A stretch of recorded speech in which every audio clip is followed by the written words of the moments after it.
Atomic batteries to power. Turbines to speed. Roger. Ready to move out. You ever dance with the devil in the pale moonlight? This town needs an enema. Riddle me this, riddle me that. Who's afraid of the big black bat? When Gotham is ashes, you have my permission to die. This is your liberation. My mother warned me about getting into cars with strange men. This isn't a car. 20 years in Gotham. How many good guys are left? How many stayed that way? He has the power to wipe out the entire human race. Tell me, do you bleed? You will. I want you to tell all your friends about me. What are you? He's a silent guardian. A watchful protector. In the dark night. I'm Batman. Let the games begin.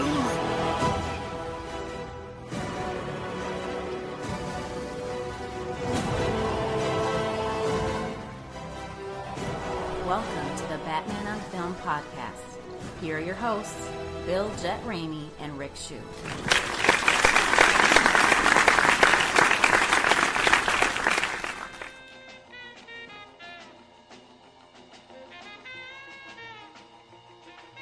Hey now, thanks for listening. Hey now. Thanks for listening to the best damn Batman podcast on the net. Y'all agree with that, right? Yes. The Batman on Film podcast. BOF is the sponsor and a proud member of the Batman Podcast Network. Check out all the shows at BatmanPodcastNetwork.com. I am the host of this here show as well as the founder of Batman on Film. Way back in the day, 1998, Bill, Jett, Ramey. With me today is my co-host, Rick Shew, as well as the Batman on Film Roundtablers, Justin, Kowalski, and Ryan Hoss. Batman on Film, authoritative, definitive, the damn original. I'm fired up this morning, y'all. Can you tell? I'm fired up. I hate daylight savings time. I mean, I'm not so good because it's daylight savings time. Yeah. It's just an obsolete... It's whatever. It is absolutely. It's like the Electoral College, man. It's obsolete. It's got to go. I figured out like Joe Schumacher Batman films. They got to go. No. I figured out a way to solve daylight savings time though for everybody except for like people that like employers. I'm like, if they really want to do it, they should take the hour forward like during the work week, like in the middle of the day, and when it hits lunchtime. It's all of a sudden 1 o'clock, and there you go. Like that would be we're all awake. Yeah. We're all awake, and then we have an hour less of work, and then it gets out of everybody's hair. I think that if they want to keep it, that's how to fix it. You know, yesterday's an interesting day for the bar business because it's St. Patrick's Day celebration day, the parades and everything.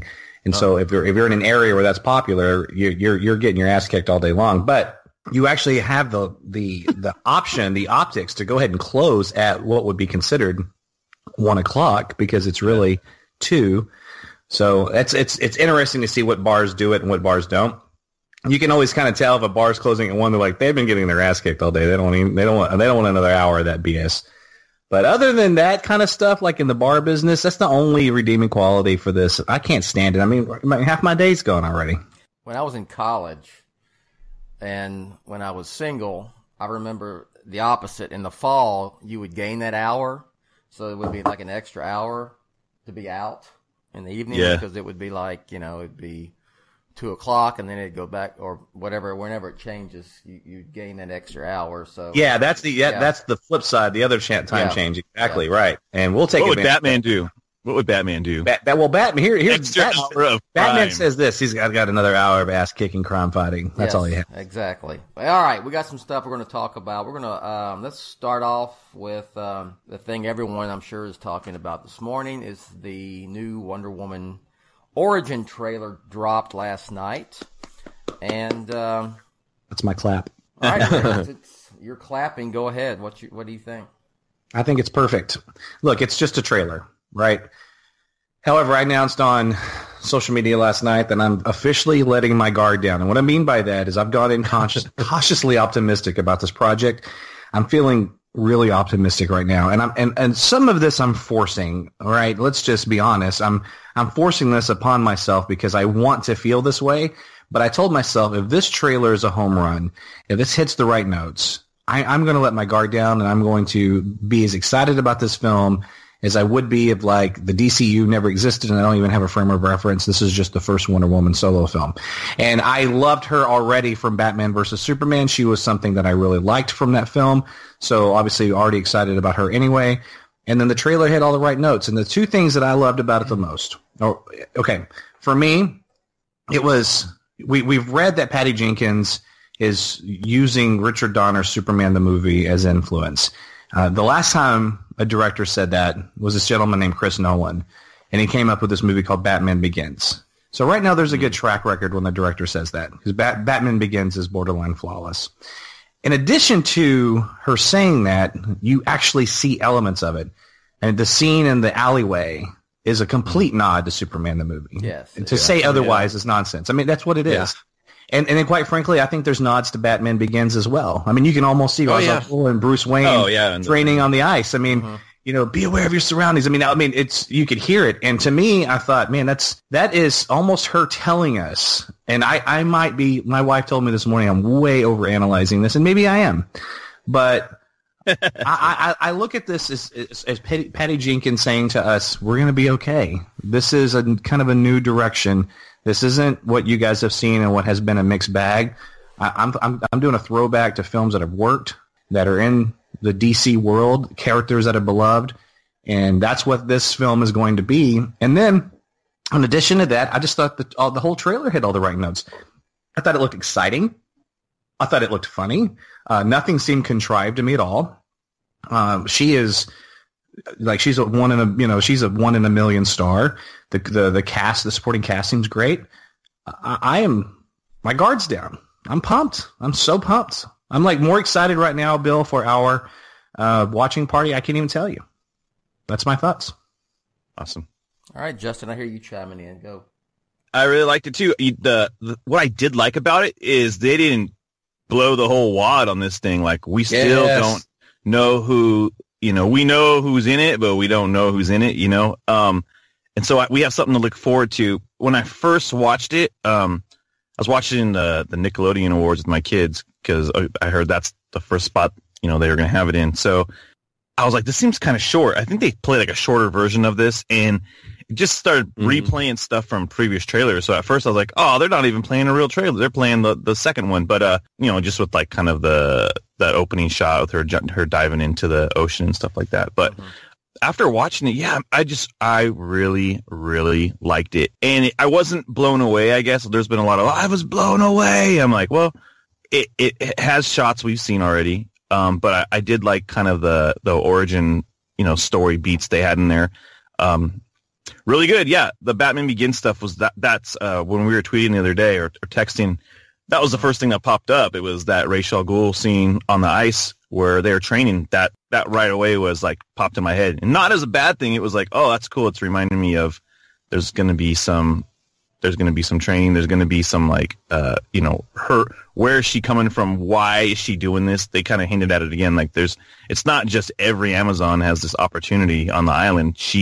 There's something about her that's special, and, I don't know what they're going to delve into, because Wonder Woman's origins are a little scattered in the comics, like depending on what iteration you're going with. But yeah, I thought it was great. I thought the chemistry between Gal Gadot and Chris Pine is great. They were even just they were on video at the Kids' Choice Awards, and they have a good like flow back and forth between each other. So I hope that's captured in the film. I feel like the little scenes they showed, they had good chemistry together, and excited to see that as well. Because Steve Trevor, he's not a character you get super pumped for, but Chris Pine, he's got that charisma. So I'm hoping people connect with him too. So yeah, overall, I'm pumped. I'm excited. I'm trying to get to Texas, man. Take me to Texas, Wonder Woman. Pick me up in that jet. Hey, don't don't sell Steve Trevor short, because I loved Lyle Wagner's portrayal of him in the 70s TV show, and I'm not being sarcastic. I love that show. I love the version when they were in the screen tested for Batman. Yeah, he did. Yeah, cool. the 60s Batman. There's no big other testimony to a great actor bringing a character that on paper you never really gave a damn about, because quite frankly, I liked Marvel growing up, particularly Spider-Man and the Hulk, a little bit of X-Men, but I was not into Iron Man at all. Look at what Robert Downey Jr. did. I love that character in those films because of him. So Chris Pine that's a charming SOB. Yeah. I mean, really we can bring that he up. He really is. We can bring it up later. I mean, let's hold that for now. But my question is going to be, what are they going to do with him going forward? So we can come back to that. So Ryan, what are your thoughts? Well, overall, I love the trailer. I mean, but I feel like I already saw it because they kept releasing 15-second clips of it throughout Friday, and I kept watching them. But I did, like Justin said, I really appreciate that Warner Brothers showed restraint in this trailer and didn't just show Ares and show a bunch of crazy stuff or show Bruce Wayne or whatever crazy stuff's going to be in this movie. I mean, it's because I'm already sold on it, and it's refreshing to see them try to sell it on Wonder Woman herself, because I think Gal Gadot is just really strong in this. And to Rick's point, where you're saying like, well, we can look at this. I'm going to pretend like the DCU maybe doesn't exist and stuff. And the good thing is, Rick, is at this point it doesn't. it's the first movie in the timeline if you look at it that way. So nothing that you dislike about the other movies hasn't happened yet. So I think that's a good way to look at it. And Ryan, I'm interrupting to ask you actually a question in your analysis.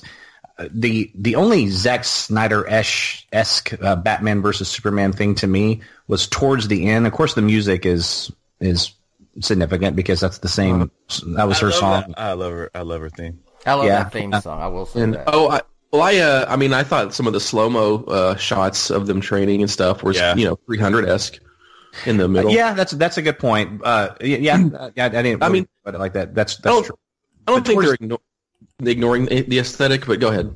Well, no, and I don't think they are either. Obviously, even in this trailer, I saw it. But towards the end, when she's crashing through the window, that looked just out of BBS. And then when she brings her arms together, that something about that sequence and the way she looked in the cinematography reminded me of Superman.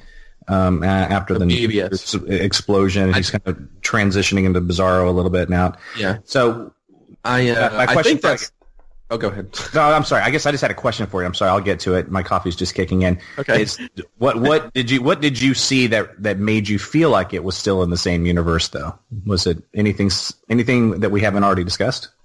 Well, I mean, things like the stuff you just said. I think that there are two distinct moments in this trailer where we see her put the bracelets up like that, towards the beginning of the trailer and towards the end. And I think that shot at the end is very deliberately, echoing BBS, because I think this is an origin story. I think they're going to show us how we got to the Wonder Woman that we see in BBS, the good and the bad.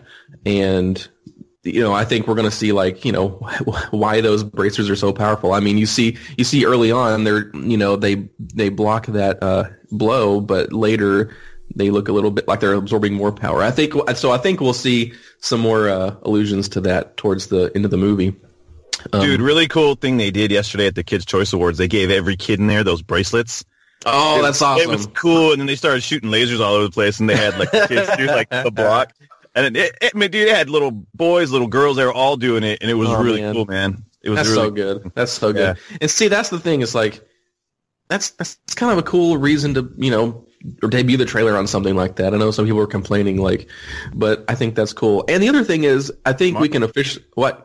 No, I was saying it was smart getting all those kids. It is. Yeah, it is, and I think we can kind of officially, it's been this way for a while, but we can officially say that trailers being attached to movies is super dead, because there's no reason that the Warner Brothers trailer for Wonder Woman should not have been on the Warner Brothers Kong Skull Island movie that came out a day before. It just doesn't make sense.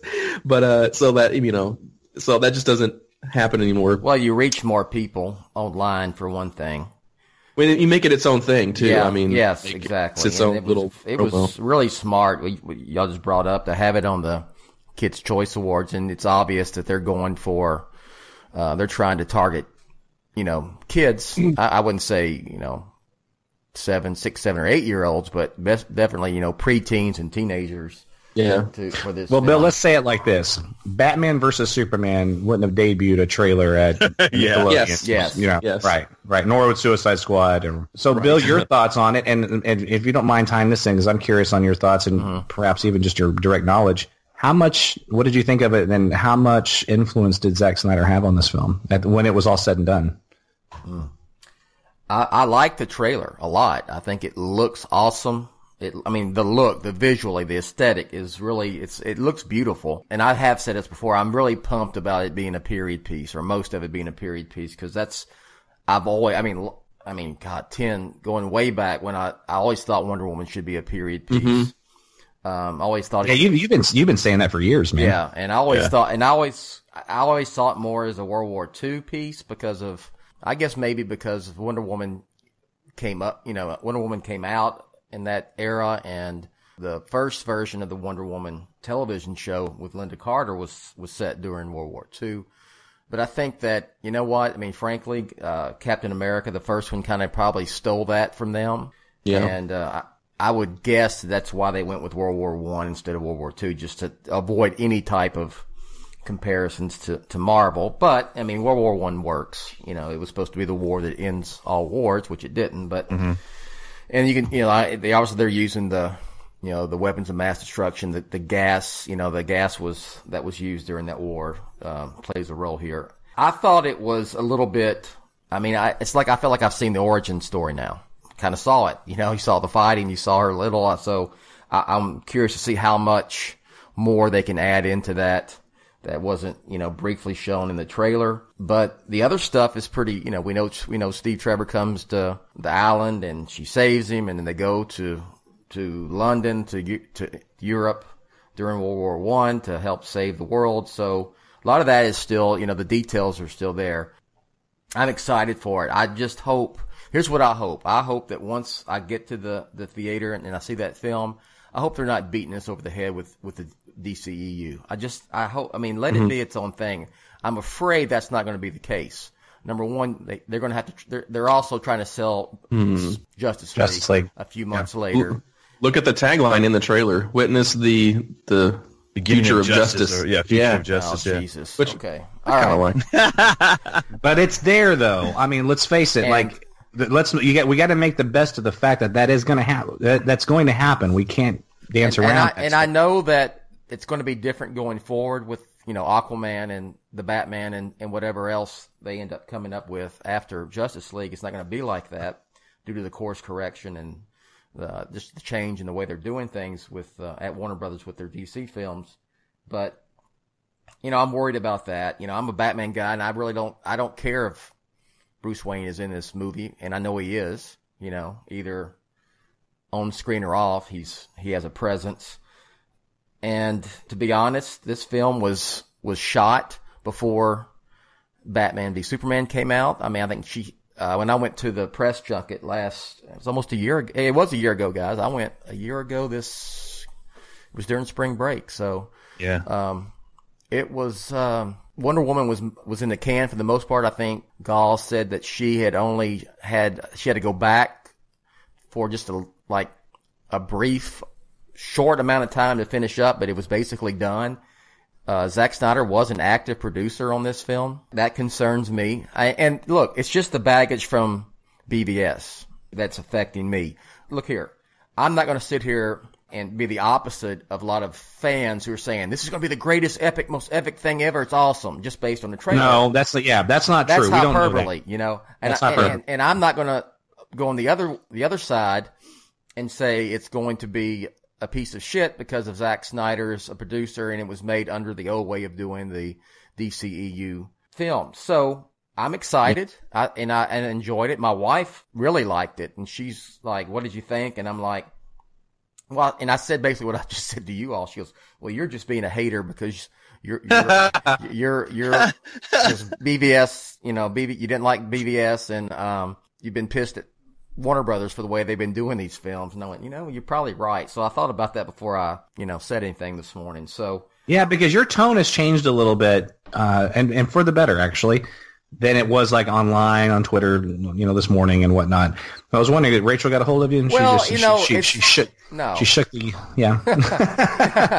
I'm just playing with you. No, but she did make a good point, and also but rightfully so. Yeah, bro. It's hard to right? It's hard. I feel the same way, but it's hard to express what I just said in just a few words on on Twitter. Yeah, I do. I do. Like I said, I do have concerns that we've seen most of what we're going to see with the origin part. It's condensed. Well, we could have said the same thing for Batman Begins. I mean, that was my point. Yeah, Batman Begins showed the highlights at the end of the day. But it was uncharted territory. I saw nods. Mm-hmm. I mean, but yeah, you're right. You had a nod to Superman 78. I think the whole origin thing is, like you said, Rick, I think this story is very much gaining inspiration from that film and Batman Begins. You've already said it. So, the fight when she's being trained, that's very much Batman Begins. I don't know if I want to say it's a nod to it, but it is kind of, but I don't know if it's overt, but I mean,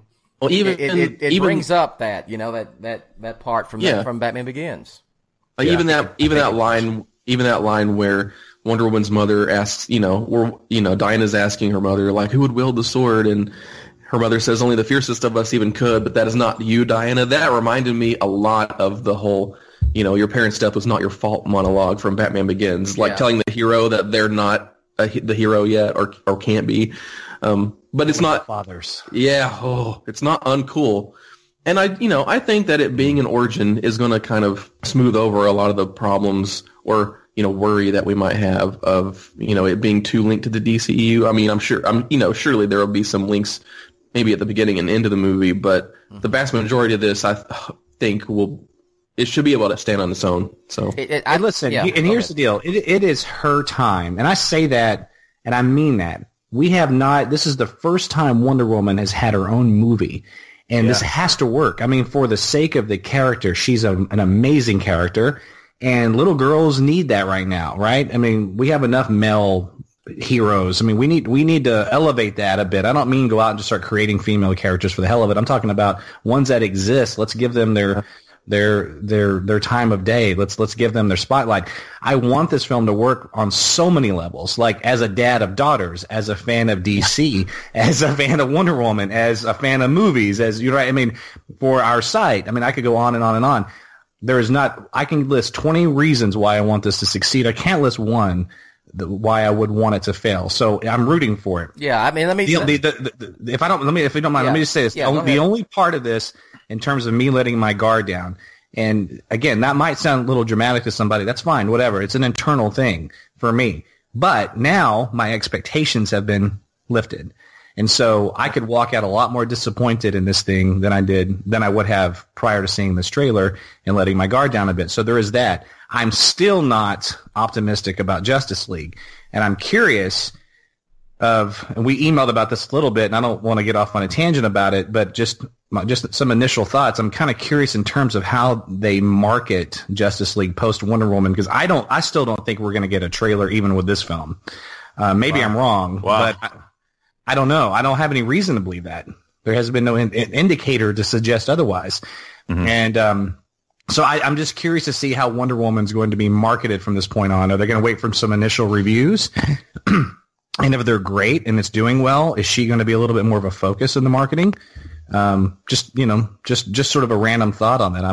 That'll be interesting to see how that unfolds. Well, I don't know why they wouldn't if this film is a big hit, And right, but if they start marketing Justice League before the tallies come in, before the reviews come in, then they can't just retroactively do that. I mean, I guess they can shift gears on the. Well, with it coming out in June, I think that they'll probably do something with Justice League right after. They'll probably do something like this, like they did with the Wonder Woman. They'll make it some sort of an event. So, yeah, I mean, obviously, if this movie's a big hit, I mean, why not try to put the spotlight on Wonder Woman and Gal Gadot? Because there's not a lot of goodwill with anything that's BBS related.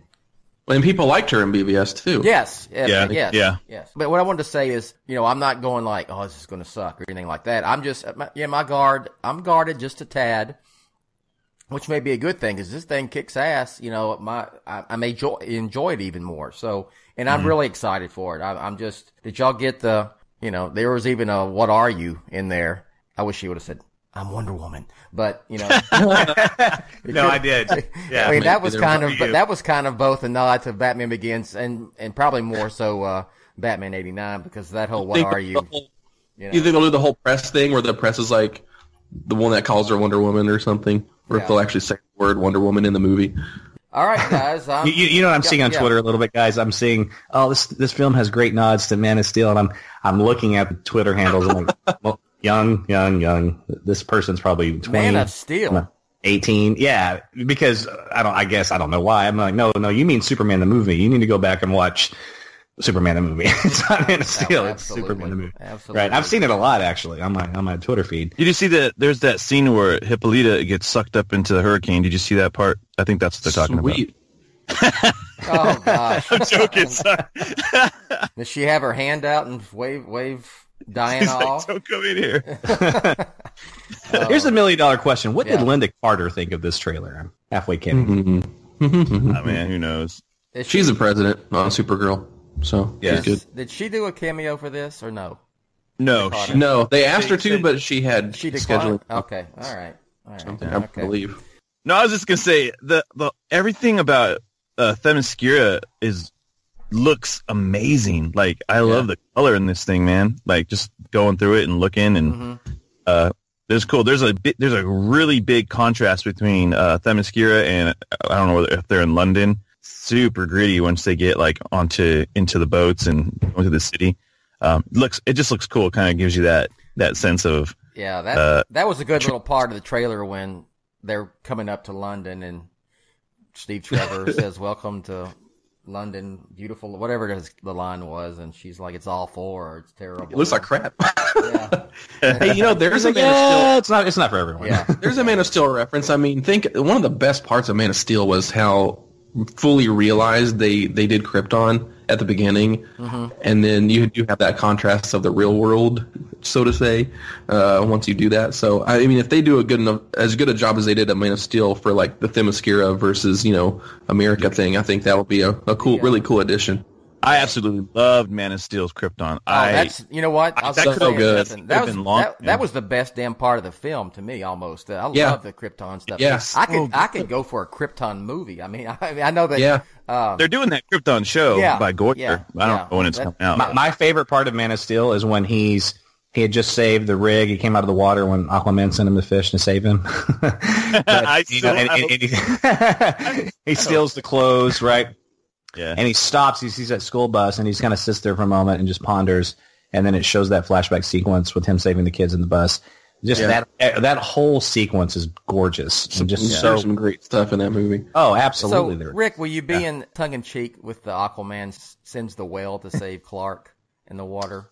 Or do you actually believe that was... I think that there's a little bit of a disconnect with you and I on that's bullshit. And I know that Charles Roven's out agreeing with me right now, but I also understand he can just do this retroactively. I've said retroactively twice in this podcast. I haven't said that word. There's nothing about that scene that makes you think that Aquaman is part of it. Listen. Here's my point. Listen. There was that sound. It was all. Don't encourage them. This is what I think. I think that Man of Steel, they had every intention from the very beginning to expand this universe. I don't think you think it was supposed to be the Batman Begins for Superman. I think it was supposed to be the launch of the DCU. No, any nods at all that could demonstrate not true. That's nods in it though. Flatly not true. It's not. That's not how Man of Steel was conceived. Now, once it came out, they were going to expand it into to go down to get to Justice League. That's true. But all the references, the Wayne, the LexCorp, everything. I mean, that's not just Easter eggs, man. Yeah, it is. Right? Yeah, they're Easter eggs. Yeah, then the next movie, all those characters are in it. I don't know. You expected a straight up sequel to that film, so you would have to have a nod to Lex in it. Because Lex, it's obvious that Lex would have been in a sequel. They didn't need a Wayne Enterprises satellite. No, and what did he say about that? He said that was a nod. That was a nod to Christopher Nolan. Well, Charles Roven yesterday was in an interview, or the day before yesterday, and said that was the intention all along. Now, again, I understand that he can say that now. I get that, but I just, with all due respect, as far as that sequence with the fish and everything, probably not. But knowing what we know now, it's kind of fun to think that. It's fun to think that. Because if you know that Aquaman's now in this universe and you watch that scene, it makes it a little bit more fun. Yeah, here's where I'm gonna bring Bill and Rick back together. All right. Just all you got to do is bring up the Cowboys and we're fine. Yeah, there you go. So I understand this movie to be the kickoff of a Superman series, right? Yeah. But they were I remember them saying they're going to do.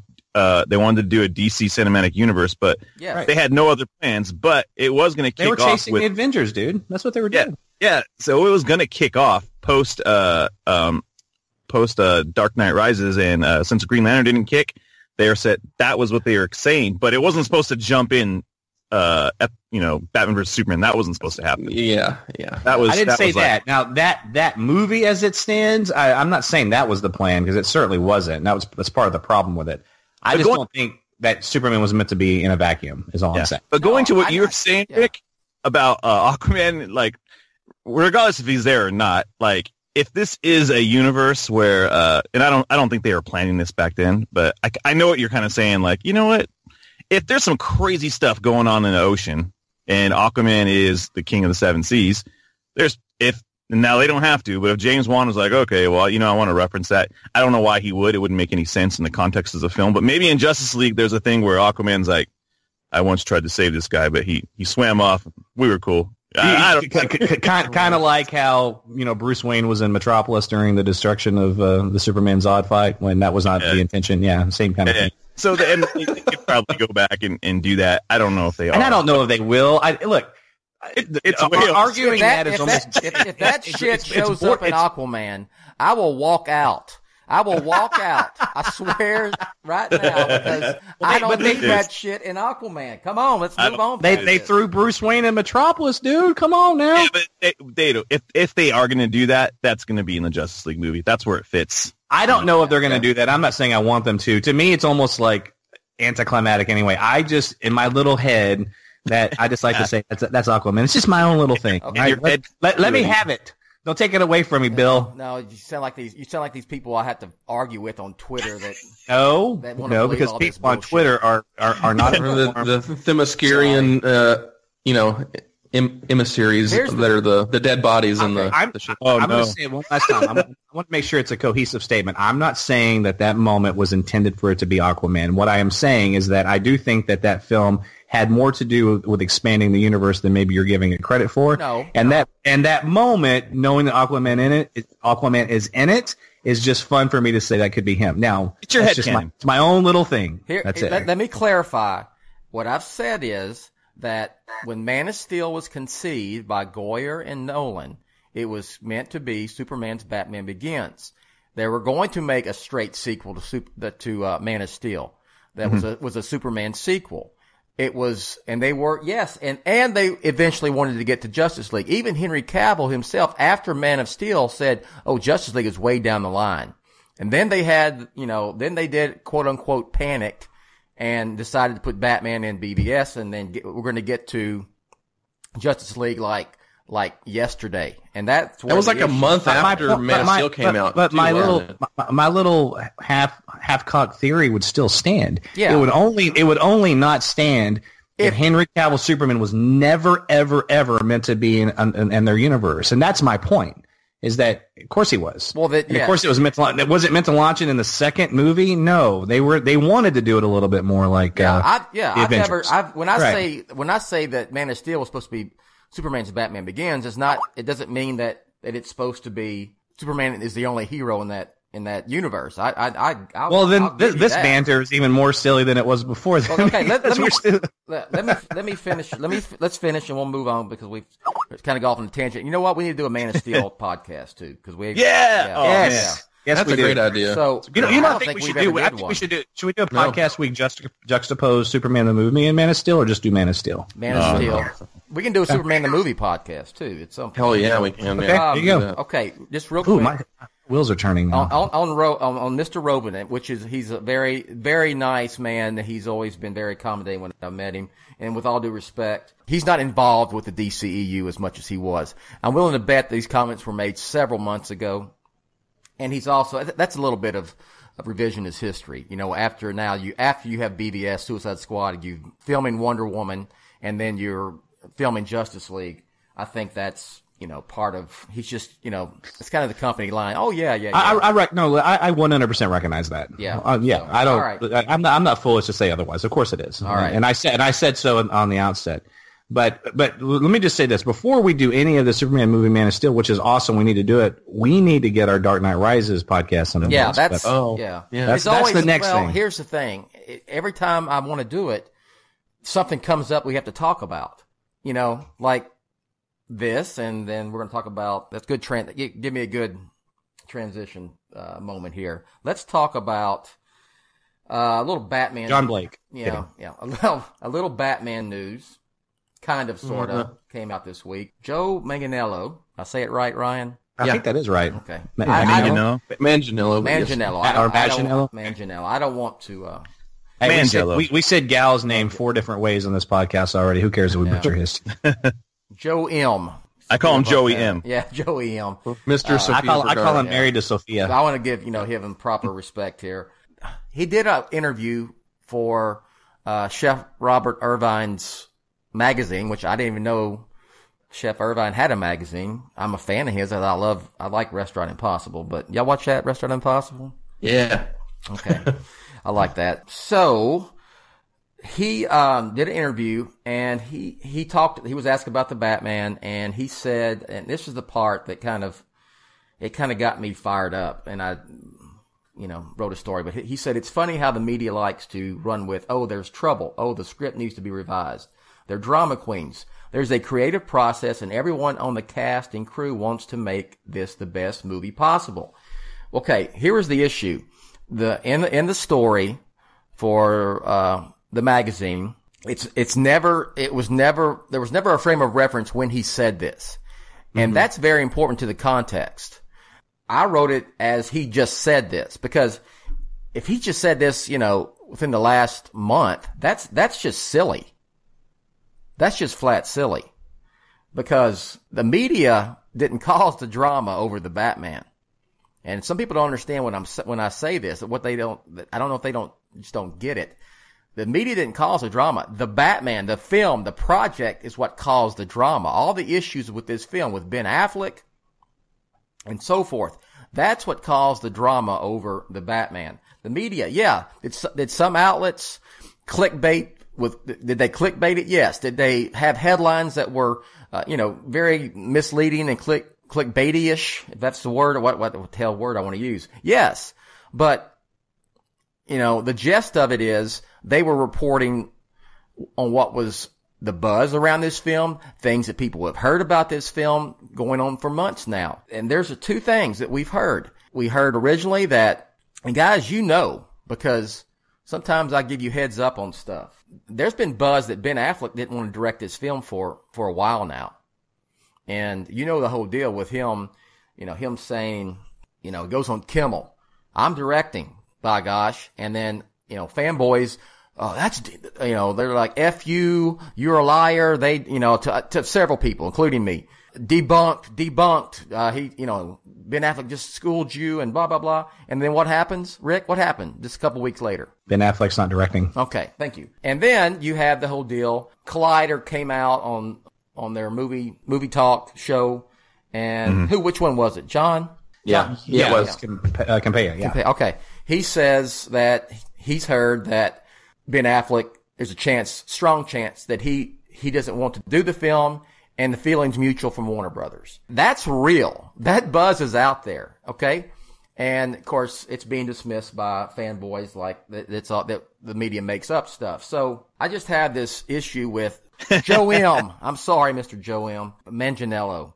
said about it, about the drama queen stuff, and of course fanboys loved it. Oh yeah, they're drama queens, this and that. So what did you think about all this? The whole thing. I reached out to the author on Twitter, and he confirmed that he did say this before Ben Affleck stepped down as director. So I wrote a follow-up story. Yeah, then he also said that he doesn't have any reason to believe that he would have changed his answer otherwise, which was kind of interesting. But well, kind of, Rick. He said it was about his enthusiasm. I'm just talking about his initial comment. I don't know what transpired after that. Okay. So anyway, all right, guys. So I went on a rant here. What did and I did like I said, I did write a follow-up, and I said my bad, apologies, because the context is different with him saying that before. Ben walked, blah, blah, blah, which, whatever. So, what do y'all think about the whole deal? I mean, everything that's involved in this. Fanboy reaction, everything. If I may, this is what I think. I think this is just one more testimony to people not wanting to accept the reality of the situation. Everything is hunky-dory. Everything is fine. Everything's been fine. All these changes are just applicable to saying that this thing is moving in a better direction than it was before. It's okay that Ben Affleck is not directing. He wants to focus on the acting and the story. It's going to make his performance better. Therefore, this is a good thing. I mean, there's not a bad thing. And every time they have circular reasoning when it comes to this, right? It's Affleck is directing. He's directing. That's part of why this is so awesome. I mean, he's a great director, and he was on Kimmel saying he's directing. Oh, he's not directing? Oh, no, actually, it's a good thing he's not directing, because now he can focus on the character. Like, that's all this is. Look, at the end of the day, we're going to find out exactly the direction this film is going post-Justice League. Right now, they're not doing anything really monumental until this movie is off the ground. There's not going to be any announcements. We still don't even know if Ben Affleck's going to do it or not. He still might. I hope he does, but we don't know. What we do know is this, is that this thing is ever-changing, or has been. It now has a direction. And I personally wouldn't be surprised if Joe M is not even in it at all. That the whole thing is scrapped, because that's part of the script that existed previously. I don't know how they'll handle that from a PR perspective, especially since Affleck tweeted a short little montage of him. Real quick, let me just interject here, Rick, real quick. That's part of the drama. Ben Affleck should have never tweeted that out. I'm sorry, he had to have known at that point. He still had to have. Obviously, he had questions about the script. Yeah. Okay. Mm-hmm. And now I don't know at what point he decided he didn't want to direct. Still, how committed are you? Yeah, I think at that point he wasn't overwhelmed with all the people asking him all the time. I think they were still, because this was still. I think it was post. They just wrapped Justice League. Yeah, it was. They were still on set, so it was around that time where there may have still been like excitement on the project for him. And then once he started going on these press tours, as people kept badgering him, I think that's when everything kind of came to like a head. Like, man, forget it; ain't worth it anymore. It's also before his wife filed for divorce. Yeah. I hate to say that, but here's what I think, and I'm going to be blunt. Ben Affleck's a big boy, okay, and he's been. Yeah, he went through J-Lo, so he by can't the way, do anything. I was around him in Vegas, and he's a big dude. Yeah, literally. I mean, yes. Freaking guy's 6'4". Yeah, he knows the deal with this. So I just do not buy, and I'm not going to accept it as an excuse that the press asking him about the Batman was one of the reasons why he stepped down. I think that's an excuse that fanboys make, because they Justin's a fanboy. No, and I'm not. No, I'm no offense. I know. I just yeah. I'm just kidding.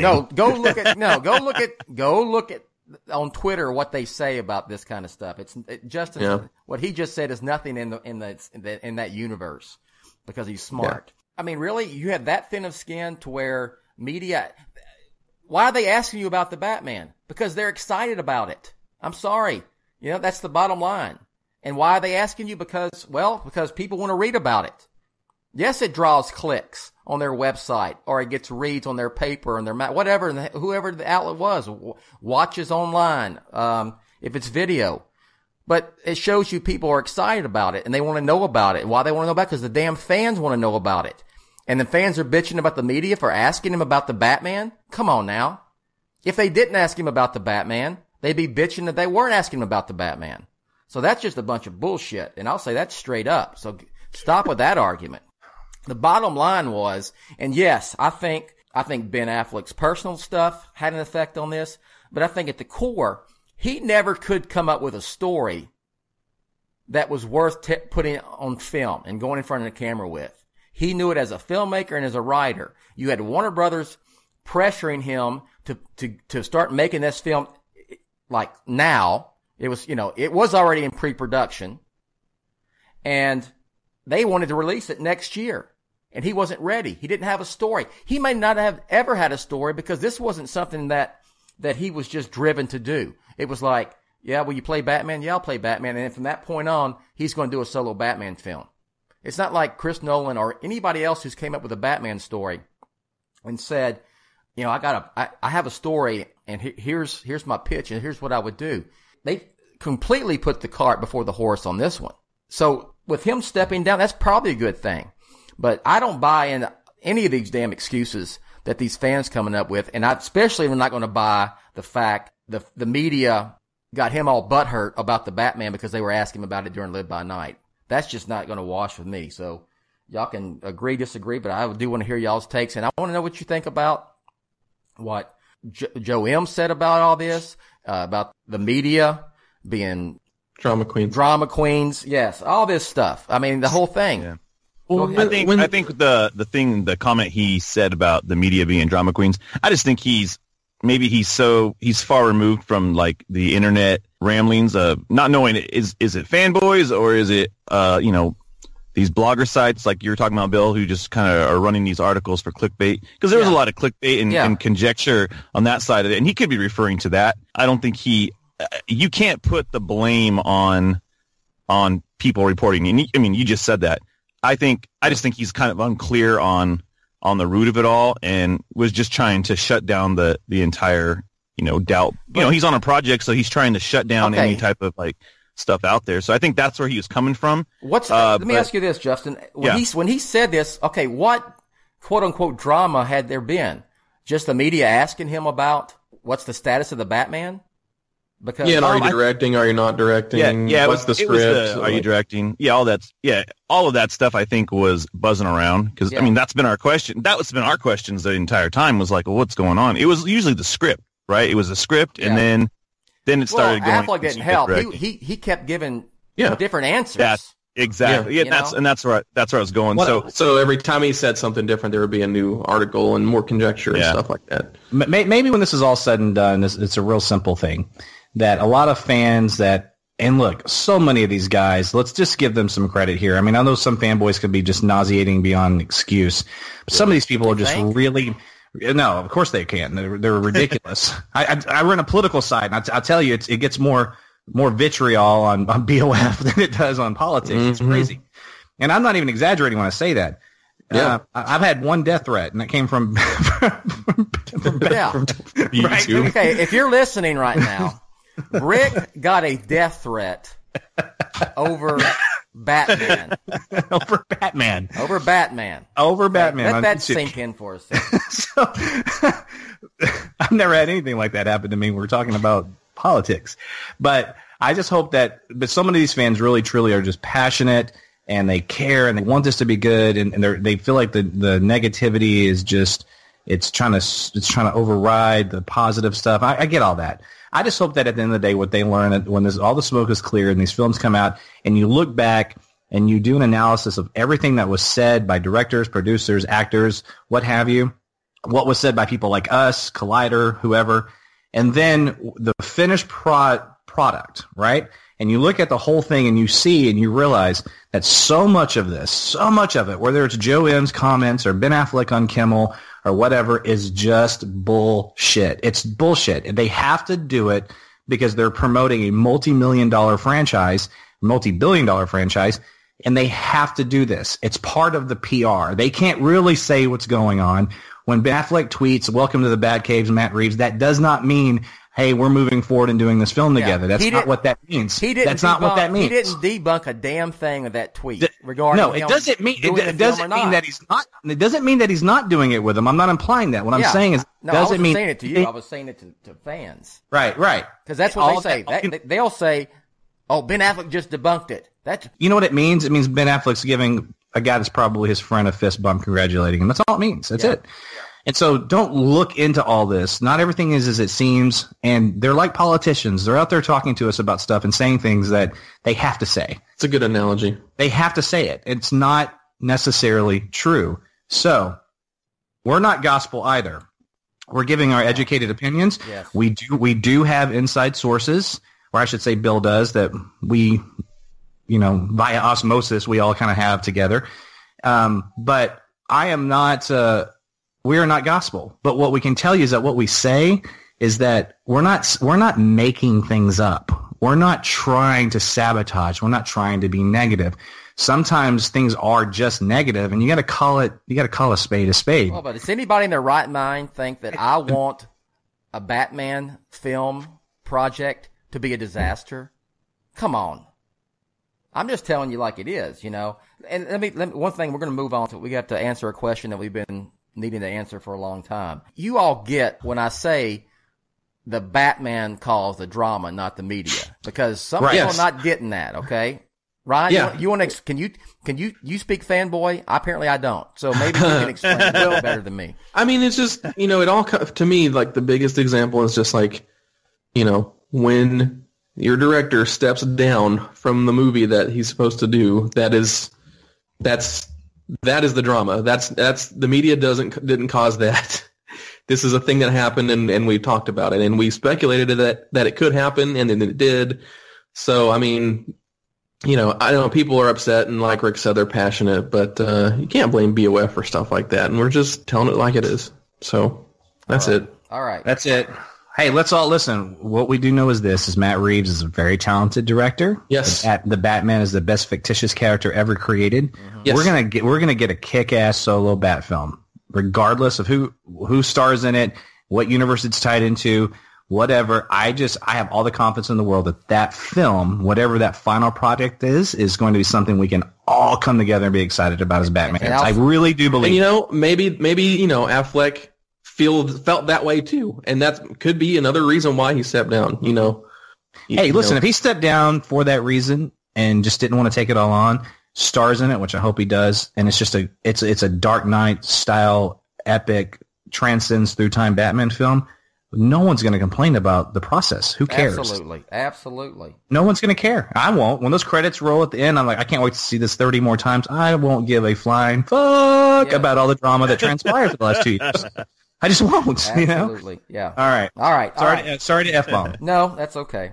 I get you. So, all right. Let's move on. So, we're going to do one mailbag question, and this is one we've had a long time ago that we've yet to get around to for time reasons on some podcast, and then we were going to do it last week, and then Rick had to jump out at the last minute because of family obligations, so we're going to do it now. We're going to do it now. That's a little bit alternative history. That's okay. Go ahead. You left. It sounded like you said, well, the show was supposed to start at 9. At 9:40, you guys were rebooting a computer. I was like, I only had an hour, and so don't you're the last man on that's the show technology, that not needs my to talk fault. about technical difficulties, sir. You guys started the show at 10. So Rick literally has to pump pedals to get his computer working. Hey, that was yesteryear, sir. That was yesteryear. Those issues are over, He's sir. got a mouse and a wheel just spinning over there. Hey, Bill, when you're at the house next weekend, I'll bring you back to the Batcave here and show you the computer. So the infamous. Take a picture. Y'all aren't going to Austin? You can pose with it. Y'all aren't going to Austin? Okay, so here's the thing. That's whatever. We'll talk about it later. Yeah, I'm going to be here. Okay. All right. We'll talk about the specifics. So, we were asked. Okay, Ryan, go ahead. This was you frame. Give us what we're going to talk about. Okay, probably about 2 years ago, our pal, three presidents ago, everybody's pal, Tom McClellan on Twitter asked us this great mailbag question, and he wanted to know what Batman villains were we, and he wanted each of us to tell each of us which Batman villains we all are. So I think that would be a fun. I don't know what you would call it, Rick. Would you call it a character study or something like that? Yeah, where it's a character study. Yeah. All right. So, but it starts with Bill assigning what villains he thinks we are, right? And then we tell the villains that we think we are. Is that correct? Is that how we're doing it? No. Didn't Bill assign? I just picked who all you guys were. Yeah, you got to come up with who we are, Rick. I'm gonna just like I'm gonna come up with who y'all are. Okay, can I go first? Bill should I was going to say Bill should go last because he's the best. Well, no, let me go first. Y'all go last. Okay. Come on. I don't have to grant. I'm at the grand finale here. All right. I do have a grand finale. Okay. But I would say make Ryan last. He always has the more thought out answers. Ryan is going last. All right. Ryan, to me, is the clue master. Because he does come up with some good. I don't want to call it trivia, but we've done that kind of stuff. He's come up with some good Batman trivia type of stuff that we have to guess and so forth. So, I didn't want to use the Riddler because I think it was different. But at the Clue Master, I thought, yeah, that'll work. Okay. Justin, I went to because we both love Batman the Brave and the Bold. You're going to get season 3 on Blu-ray on the 21st, dude? I have it. I already have it on iTunes. I already have it. Oh, do you? It's okay. Yeah. Okay. I'm gonna get it and watch I'm gonna get it on just on Blu-ray and then do a power watch of every episode. But I did go to that great animated series to pull Justin's who Justin is, a villain, and Justin is the Music Meister. We should do a podcast, and the whole thing is singing. Do it, musical. I would musical do that. podcast. Okay. Justin, that would be the most amazing thing ever. Justin is the Music Meister, and then Rick. It was so easy to pick yours, and we even saw this guy in the Lego Batman movie. Of course, we saw just about every damn villain in the Lego Batman movie, but Rick is the Condiment King. That makes sense because of his work, his great work through all these years in the restaurant business. So there's my take on what villains are we, and I don't have one for myself, so we weren't supposed to pick ourselves. So all right, so I'll turn it over to Justin. Okay, all right. So okay, this is, dude, I've been sitting on this forever, so I just pulled my notes up and I'm laughing because I forgot who. I was like, who did I pick for Jett? So here we go, Jett. Here you go. All right. Jett is Shame from Batman 66. So that's who you are. I just put probably due to the fact that you chew and spit. Remember? That's the biggest. That was hilarious. I don't know if you put that on there. Yes. Remember that guy was like, he's always so. Anyways, Jett is Shame. Yes. Batman 66. Rick is Batmite because he's not really a true villain. But he just wants to have fun, but at times it can disrupt the flow. Man, that's such a great comparison. God bless. And then for Ryan, not too far from what Bill said, I put Ryan as the calculator because he has all the information and he can become obsessed with it. Oh man, that's a good one. So you hit the nail on the head there. Yours were better than mine for sure. All right. I was thinking, and then I actually picked one for Tom as well. Okay, good. He's always saying that he's Batman. I'm like, well, maybe he's Owlman. He thinks he's Batman, but he's the alternate version. And so there you go, Tom. You're Owlman. Oh. All right, Rick, what do you got? Ryan is the Mad Hatter. Whoa. And because he is so good with technology, and like, for instance, when I sent over the video of me doing the virtual reality, he's like, oh, you got to come do this and come do this. I thought, man, if I show up in Illinois or are you in South Carolina yet? It'll be North Carolina. But it'll be next month. Okay, next month. So if I showed up in Chicago, I think he would like do some mind altering stuff to like manipulate my mind. Right? I don't trust him. So he's the Mad Hatter. Bill, you're Bane. You got a lot of venom and anger in you. And I know that you want to. And I know that you want to. I know that you want to take what's left of my back and break it. Sometimes. So good. Sometimes. Like Justin's Aquaman part. shit and Man of Steel. Yeah, go ahead. Yeah. Talked a lot longer than the Wonder Woman trailer. Yeah. Sad. Oh, that's good. Hey, Bill, when I heard from Tony Romo's doctor recently, he actually called me directly about he had to turn down surgery. Yeah, but I was like, I made a joke. I was like, so if you like did the surgery, would I be throwing interceptions? Anyway. another just a back reference since we're talking about Bane. Come on now, you know that's fine. All right, so Justin, Justin's tough, man. It's kind of an easy one, but I went with the Joker because it's not that you're. Here's what I think about a homicidal maniac. Well, I've never. Justin's comical and he's funny and he's light feet and all these things, but I would not want to see Justin pissed off. And when I think about it, I'm like, man, that to me would be like where you see that menacing, murdering Joker guy come out, right? Not to say he would murder people, but I bet you're not fun to be around when you're actually angry, right? Is that fair to say? Oh yeah, that's actually 100% true. When I get mad, it's not good. So you're the Hulk. Oh yeah, possibly. There we go. I'm Blockbuster. Let's keep it. All right. I was about to say we're not a Batman villain. All right, Ryan. We'll save the best for last. Okay. Bill, I said was Crazy Quilt. Not only because of the BOF history, but I think he could pull off that mustache goatee thing pretty well. that Crazy Quilt has. I said Rick is the Penguin, kind of like because of what Bill said, because he owns a bar, and that's good. I think the Iceberg Lounge isn't too much of a stretch between the two. I'm gonna open a place called that's gonna be my next place. It's also a front for running weapons. That's true. So you got to have that part too. And Justin, I said, is Mr. Freeze because he thinks with his heart. Oh, I thought because I'm cool. That's I think we're all cool.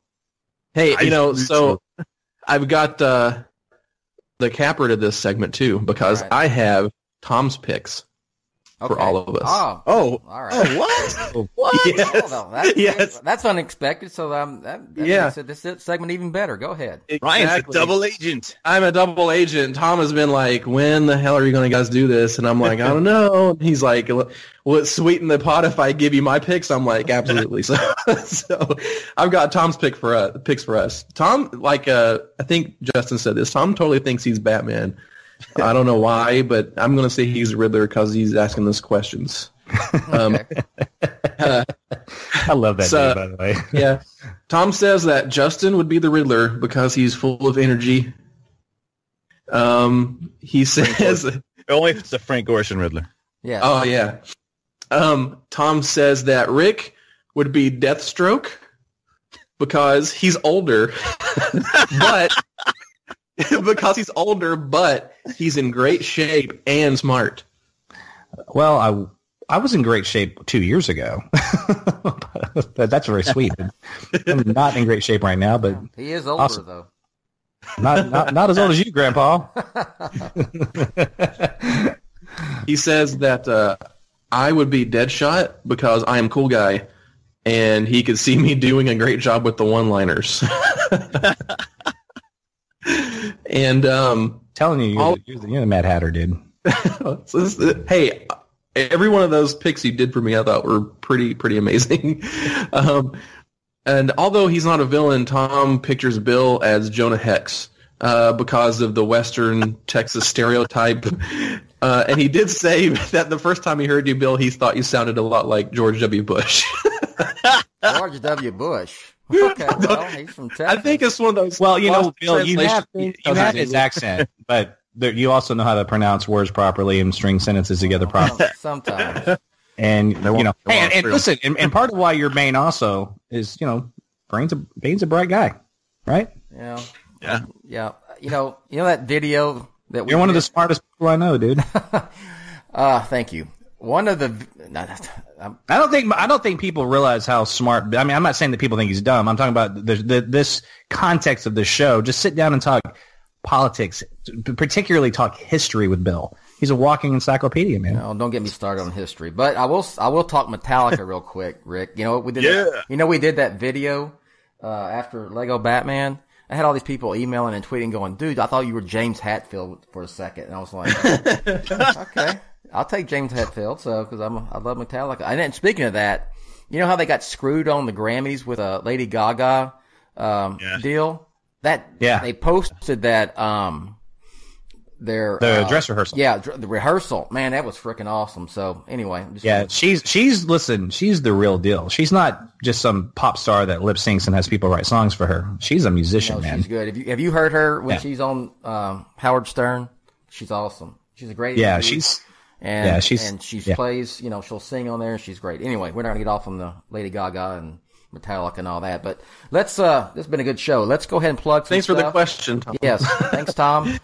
Yeah. Well, and listen, I know that. Hey, Ryan, you had texted me earlier. You had something interesting to. What were you talking about in this text?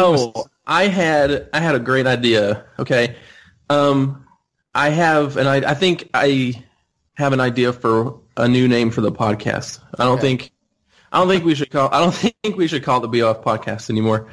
I think we should call it the Bat Dads podcast because all of us are our dads.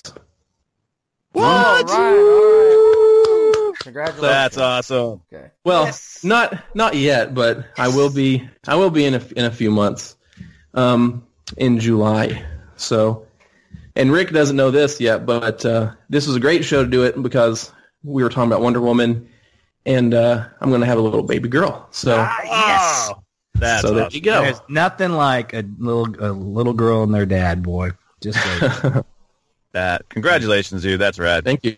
I will say that my little girl is 22 now. So, but I still remember when it goes by quick. Rick, enjoy now, dude. I mean, you're not too much younger than me, but it goes by so fast, and all of a sudden, those little girls walking around, and they're so sweet, or 22 and on their own thing, and that's the same for all your kids. I mean, my youngest is now about 16, and hey, how's he doing, man? He had a little bit of a concussion, or almost did. Oh, he's fine. Yeah, he had a little accident he had a concussion during football season, which put him out for like a week. But he was squatting in athletics, lost the bar, fell off his back. But they have the things that catch it. But he lost his balance and fell and hit his head on the bar. Oh man! And so with him already having that first concussion, they don't. I'm a coach, so in this day and age, you don't play with that no more. I mean, there's all kind of, the whole concussion deal with football nowadays. So they wouldn't even, they said you're out until you get a release from a doctor. So he had to go through the whole protocol, and he didn't have a concussion, so he's fine. All right. Well, let me just say one last time to Ryan, I'm so excited for you. I wish we were we could all have a toast together right now, but just welcome to the club, man. Yeah. Welcome to the club. Thank you. Yeah. It's so great. That was good. Way to end the show. Let's go ahead and plug some stuff real quick. Justin, you go first in case you need to get out of here quickly, because you had to pull a few do some shuffling to the show this morning. Go ahead. I can shuffle. Okay. Yeah. Hit me up on Twitter at J_Rocka. That'd be great. We got every week putting out a new episode of Let's Go Comic Show. So if you want to check that out, and then Let's Go Cast, we have a new episode we recorded yesterday that will be out this week as well. Just if you can visit www.letsgocast.com, that would be amazing. All right, cool. Ryan, go ahead, sir. Follow me on Twitter at SMB_Ryan, and follow the other podcast I'm part of, the Everyone Loves the Tim Drake Robin podcast on Twitter at ELTD Podcast, or you can find the podcast at the BatmanPodcastNetwork.com page. All right. When's the Chuck Dixon episode coming? We recorded it last week, right after we did this show, and spoilers/advertisement. I did ask him about, because y'all know he co-created Bane. Mm-hmm. Yeah. So I did ask him about what he thought about Bane in The Dark Knight Rises and in Batman and Robin, and we do get those answers. So that episode should be up in a few days, probably before our next podcast. So I'll let you guys know when that's out. Oh yeah, that's awesome. It's we talked for like an hour, and it was very fascinating. We talked about Bane, Azrael, Tim Drake Robin, Stephanie Brown, and he told us a lot of great information about the writer's room and how Nightfall got made and how Bane got created and all that stuff. It's just fantastic. Cool. That is a great plug. Hey, text him and ask him if he thinks that he agrees with me that Jett is Bane. I know that he's doing a miniseries. He's doing a Bane miniseries with Graham Nolan. Yes, Bane Conquest, and we talked about that too. It's a brand new, 12-issue maxi series where the two guys that were the creative Bane are going to come back and do a year-long miniseries. So we talk about that too. I'm very excited to hear that. I'm speaking of Bane, I'm very much taller than Tom Hardy. Shook his hand, and he is shorter than you would expect, but he was jacked up when I saw him. It was during the Dark Knight Rises. Well, hell, I'm probably 5 inches taller than Christian Bale, 2 inches shorter than Ben Affleck. I could play Batman, damn it. Bale's straight up 6 foot. I could play Batman. All right. Rick, you got to have something. Come on.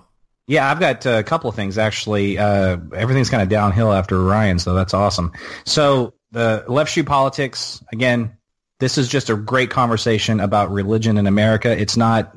It's good. I listen to it. Yeah, there's nothing about it. Like, I don't care what religion you are. You're not going to get offended or anything. It's a truly great conversation.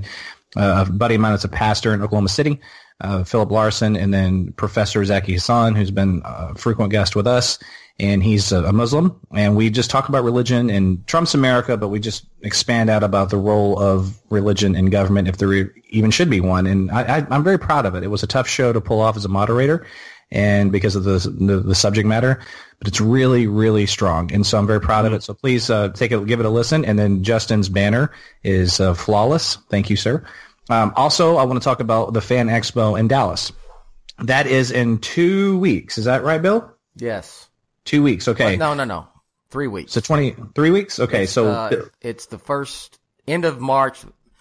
I think the 31st is a Friday, and then the next 2 days are April. So we'll be there April 1st, I believe, the Saturday. Yeah, we'll be there on that Saturday. So if you're by chance in the Dallas area, or if you're flying in for it, whatever, if you're attending that, please let us know on Twitter. We'd love to meet you at the expo. We're going to be there with a camera and going around and trying to talk to as many people as we can. Hopefully Adam West, Mark Hamill, etc. And then Justin's going to slice this thing together for us. So we're going to put together a really fun video for our YouTube page, for our site. I'm excited for that. I think it's going to be great. Follow me on Twitter, please. Shewrick, SHEWRICK. I've really just over the last year really dived into Twitter. It's always been an afterthought to me, but I'm loving it. And so I want to build up some followers and just talk to more people. So hit me up. All right. I just want to say this was a really good show. Really good show, I thought. So I hope people who've listened, by this time you're hearing this, you've already listened. I hope you enjoyed it. And you know what? If I pissed you off or offended you, I'm very happy about that. So for Justin and Ryan and Rick, I am Bill. I'll let announcer Rachel take us out. Bye for now. Hey now! You've been listening to the Batman on Film podcast, a proud member and the sponsor of the Batman Podcast Network, BatmanPodcastNetwork.com. You can listen to the BOF podcast on iTunes, YouTube, Stitcher, Google Play Music, iHeartRadio, Spreaker, TuneIn, and wherever good podcasts like this one can be found. Want to advertise on the BOF podcast? Go to advertisecast.com/the Batman on Film Con podcast. Follow Jett on Twitter at Batman on Film and on BOF's Facebook fan page at facebook.com/Jett.BatmanOnFilm. Email Jett via Jett@batman-on-film.com. Follow Rick on Twitter at ShewRick and on Facebook at facebook.com/BOF-Shew. For Jett, Rick, Justin, and Ryan, I'm announcer Rachel. Thanks for listening.